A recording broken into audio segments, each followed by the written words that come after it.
श्री कृष्ण और जाम्बवती की अनोखी प्रेम कथा। प्रस्तावना।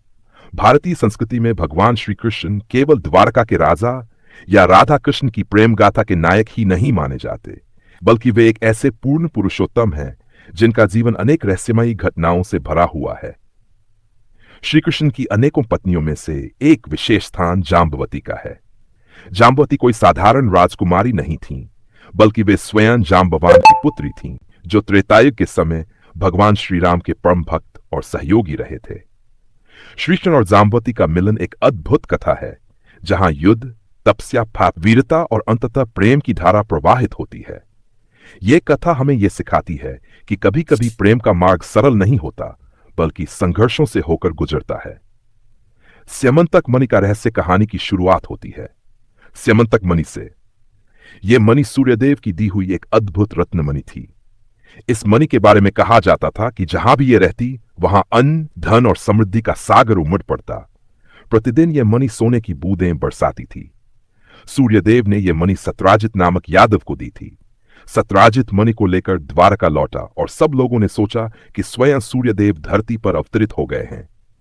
लेकिन जब सत्य प्रकट हुआ तो सभी ने जाना कि यह तो सूर्यदेव की मणि है, जो अब सत्राजित के पास है। भगवान श्री कृष्ण ने सत्राजित से कहा, हे सत्राजित, यह मणि राज्य की धरोहर है। इसे राजा उग्रसेन के पास होना चाहिए, जिससे संपूर्ण द्वारका इसका लाभ पाए। लेकिन सत्राजित को यह बात नागवार गुजरी। उसने मणि देने से इनकार कर दिया। मणि के कारण उत्पन्न विवाद एक दिन सत्राजित ने भाई प्रसन्नेन को दे दी। प्रसन्नेन शिकार खेलने के लिए जंगल गया और उसके पास वही मणि थी, लेकिन वहां उसका सामना हुआ एक भयानक सिंह से। सिंह ने प्रसन्नेन को मार डाला और मणि अपने गले में डाल ली। यह देखकर पास ही रहे जाम्बवान ने सोचा कि मणि किसी राजा की धरोहर है। जाम्बवान ने उस सिंह को मार दिया और मणि अपने पास ले आए। वे इसे अपनी पुत्री जाम्बवती को खेलने दे देते। जब प्रसन्नेन वापस लौटा तो द्वारका के लोग श्री कृष्ण पर ही आरोप लगाने लगे। सबने कहना शुरू कर दिया कि कृष्ण ने ही प्रसन्नेन को मारा है और मणि हड़प ली है। अपना नाम निर्दोष सिद्ध करने के लिए भगवान श्री कृष्ण स्वयं जंगल गए। उन्होंने प्रसन्नेन के पैरों के निशान देखे, फिर सिंह के पंजों के निशान देखे और अंततः जाम्बवान की गुफा तक पहुंच गए। जाम्बवान और श्री कृष्ण का युद्ध। श्री कृष्ण गुफा में प्रवेश करते हैं और वहां देखते हैं कि जाम्बवान की पुत्री जाम्बवती उसी मणि से खेल रही है। श्री कृष्ण समझ गए कि ही तभी वहां जाम्बवान आ जाते हैं। वे श्री कृष्ण को देखकर गुस्से में भर जाते हैं और समझते हैं कि कोई यक्ष या दैत्य उनकी गुफा में घुस आया है। बिना कुछ पूछे उन्होंने श्री कृष्ण पर आक्रमण कर दिया। फिर क्या था, एक भीषण युद्ध प्रारंभ हुआ। दिनों तक लगातार दोनों के बीच युद्ध चलता रहा। जाम्बवान बलवान थे। उन्होंने त्रेतायुग में भगवान राम के साथ लंका युद्ध में भीषण पराक्रम दिखाया था। उनका बल अपार था। लेकिन श्री कृष्ण भी कोई साधारण पुरुष नहीं थे। वे स्वयं भगवान विष्णु के अवतार थे। जाम्बवान का आत्मसमर्पण। युसिमाजर दिनों के युद्ध के बाद जाम्बवान थकने लगे। वे समझ गए कि यह कोई साधारण योद्धा नहीं है। उनके मन में विचार आया, इतना पराक्रमी योद्धा तो मैंने केवल त्रेतायुग में देखा था, जब मैं प्रभु श्री राम की सेना में था। क्या यह वही शक्ति है? उन्होंने ध्यान से देखा और तुरंत समझ गए कि श्री कृष्ण कोई और नहीं, बल्कि वही श्री राम है जिनकी उन्होंने त्रेतायुग में सेवा की थी। जाम्बवान तुरंत श्री कृष्ण के चरणों में गिर पड़े और बोले, प्रभु क्षमा करें, मैं आपको पहचान नहीं पाया। आप तो वही हैं, मेरे आराध्य श्री राम, जो अब द्वापर युग में कृष्ण रूप में अवतरित हुए हैं।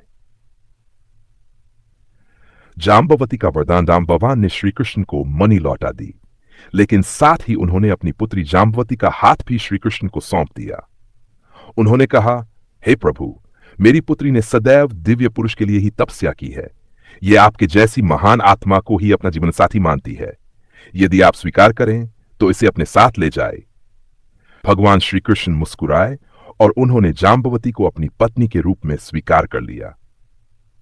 श्री कृष्ण और जाम्बवती का विवाह इस प्रकार। श्री कृष्ण और जाम्बवती का विवाह हुआ। जाम्बवती अब द्वारका की रानी बनी। वे अत्यंत धर्मपरायण, विनम्र और श्री कृष्ण की अनन्य भक्त थीं। उनका जीवन केवल भोग विलास में नहीं बीता, बल्कि उन्होंने सदैव भक्ति, धर्म और सेवा को ही सर्वोपरि माना। जाम्बवती का तपी जाम्बवती को विवाह के बाद भी एक इच्छा थी। वह चाहती थी कि उनका पुत्र श्री कृष्ण के समान तेजस्वी और पराक्रमी हो। इसके लिए उन्होंने थोड़ा तप किया। भगवान श्री कृष्ण उनकी भक्ति और तप से प्रसन्न हुए और उन्हें पुत्र रत्न की प्राप्ति हुई। उनके पुत्र का नाम था। संभवी अत्यंत वीर और शक्तिशाली हुए। हालांकि आगे चलकर उनसे जुड़ी घटनाओं ने यादवंश के अंत की भूमिका भी रची। जाम्बवती और श्रीकृष्ण का प्रेम। जाम्बवती का प्रेम केवल दाम्पत्य तक सीमित नहीं था। वह अपने प्रभु को हर रूप में देखती थी। कभी उन्हें राम के रूप में पूजती, कभी कृष्ण के रूप में। उनका जीवन त्याग, भक्ति और समर्पण का प्रतीक था। उपसंहार श्रीकृष्ण और जाम्बवती की प्रेमक था हमें यह सिखाती है कि प्रेम हमेशा आसान नहीं होता। वह संघर्षों के बाद ही निखरता है। सच्चा प्रेम त्याग और समर्पण से भरा होता है। भगवान अपने भक्तों की भावनाओं को कभी व्यर्थ नहीं जाने देते। जाम्बवती का पति और श्रीकृष्ण का जीवन। द्वारका में प्रवेश और स्वागत। जब श्रीकृष्ण जाम्बवती को पत्नी बनाकर द्वारका लाए तो पूरे नगर में उल्लास छा गया। द्वारका वासियों ने पुष्प वृष्टि करके उनका स्वागत किया। रुक्मिणी जी, सत्यभामा जी और अन्य रानियों ने भी जाम्बवती का स्नेहपूर्वक अभिनंदन किया। यद्यपि कुछ को आरंभ में आश्चर्य हुआ कि कृष्ण ने एक वनवासी राजकन्या को विवाह किया है, परंतु जब उन्होंने जाम्बवती का तेज, विनम्रता और कृष्ण के प्रति समर्पण देखा तो सभी प्रभावित हो गए। जाम्बवती का पस्विनी स्वभाव। जाम्बवती अत्यंत सरल, धार्मिक और पतिव्रता स्त्री थीं। वे हमेशा भगवान कृष्ण की सेवा और ध्यान में तल्लीन रहती थीं। वे प्रतिदिन स्नान के बाद तुलसी दल से भगवान का पूजन करतीं।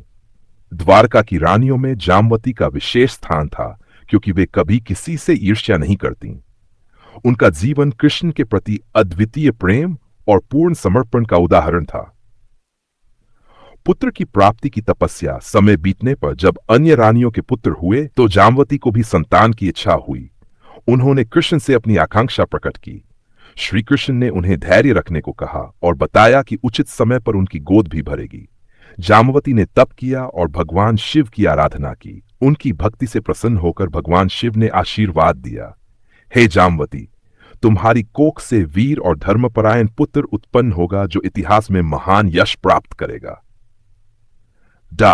सांब का जन्म। कुछ समय पश्चात जाम्बवती ने एक पराक्रमी पुत्र को जन्म दिया जिसका नाम रखा गया सांब। सांब का स्वभाव बाल्यकाल से ही चंचल और शूरवीर था। वह अपने पिता कृष्ण और चाचा बलराम की भांति युद्धकला में निपुण था, किंतु उसके स्वभाव में थोड़ी उद्दंडता भी थी जिसने आगे चलकर यदुवंश के पतन में भूमिका निभाई। फिर भी जाम्बवती का हृदय सांब में ही रम गया। वे उसे सदैव धर्म और नीति का पाठ पढ़ाती रहीं।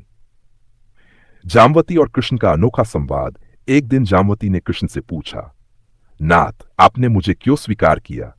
मैं तो एक वनवासी कन्या थी, न कोई राजसी वैभव, न सुंदरता में कोई विशेषता। फिर भी आपने अपनी प्रिया, इसका क्या कारण है? श्री कृष्ण मुस्कुराकर बोले, जाम्बवती, प्रेम कभी किसी रूप, कुल या स्थिति से बंधा नहीं होता। तुम्हारी सच्ची भक्ति, सरल हृदय और मेरे प्रति समर्पण ने मुझे तुम्हारी ओर आकर्षित किया।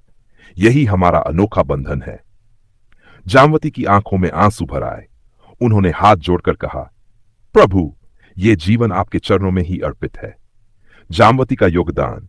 द्वारका में धर्म स्थापन के कार्यों में जाम्बवती सदैव कृष्ण की सहधर्मिणी बनकर रहीं। जब कोई भी रानी मतभेद करती तो जाम्बवती मध्यस्थता करके स्थिति को संतुलित करती। उनका स्नेह और धैर्य उन्हें सभी रानियों में विशेष बनाता था। जैल। जाम्बवती और रुक्मिणी का संबंध। जाम्बवती का रुक्मिणी जी के साथ बहुत मधुर संबंध था। रुक्मिणी जी कृष्ण की प्रथम पत्नी थी और वे सबसे अधिक उदार भी थीं। जाम्बवती उनके चरणों में श्रद्धा रखती। दोनों रानियां मिलकर कृष्ण की सेवा और द्वारका के प्रजापालन के कार्य में सहयोग करती। जीवन का उत्तरार्ध। समय के साथ साथ जब यदुवंश का अंत निकट आया तो सांब के कर्मों के कारण ही महाप्रलय हुआ। जाम्बवती उस समय अत्यंत दुखी हुई, परंतु कृष्ण ने उन्हें समझाया, जाम्बवती, यह सब काल का खेल है। जो जन्म लेता है उसका नाश निश्चित है। अपने पति श्री कृष्ण के वचनों को सुनकर जाम्बवती ने अपने हृदय को स्थिर किया और कृष्ण की महाप्रस्थान यात्रा में अंत तक उनके साथ रहीं। निष्कर्ष। जाम्बवती और कृष्ण की प्रेमकथा यह दर्शाती है कि सच्चा प्रेम कुल, वैभव या रूप से नहीं, बल्कि भक्ति और समर्पण से जुड़ा होता है। जाम्बवती जैसी स्त्रियां आदर्श बनती हैं जिन्होंने अपने पति के प्रति अटूट श्रद्धा और विश्वास बनाए रखा। उनकी कथा से हमें यह शिक्षा मिलती है कि जीवन में प्रेम का वास्तविक स्वरूप आत्मा और श्रद्धा का मिलन है।